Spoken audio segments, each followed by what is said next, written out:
Le chef de l'État a regagné Abidjan, la capitale économique ivoirienne. Le président Alassane Ouattara revient de Malabo, en Guinée équatoriale, où il a pris part au 4e sommet Afrique-Monde arabe. Avant cela, il était à Marrakech au Maroc pour la COP22 et à Paris en France, où il a rencontré son homologue François Hollande.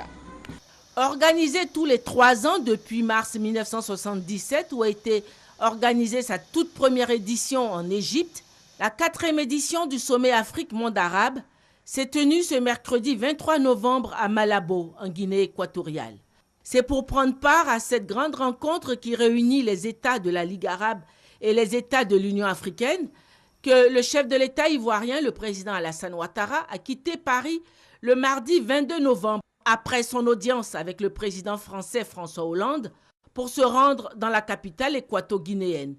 où il a été accueilli à son arrivée par le Premier ministre équato-guinéen Vicente Eyaté Tomi et par l'ambassadeur de Côte d'Ivoire à Malabo, son Excellence Fatima Touré. Les assises du 4e sommet Afrique-Monde arabe se sont tenues ce mercredi 23 novembre autour du thème « Ensemble pour un développement durable et pour la coopération économique ». L'objectif visé à travers l'institutionnalisation de ces rencontres au sommet tous les 3 ans entre dirigeants africains et dirigeants du monde arabe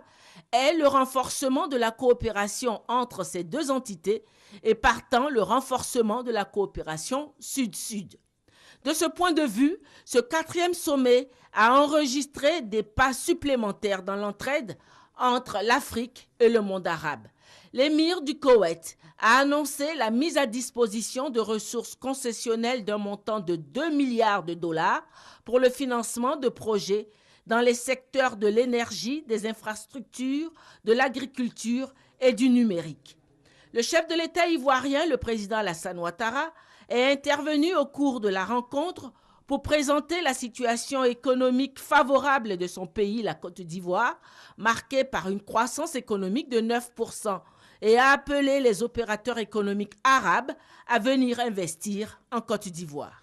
Le président de la République a en outre informé les pays arabes de la candidature de la Côte d'Ivoire pour un siège de membre non permanent au Conseil de sécurité des Nations Unies pour la période 2018-2019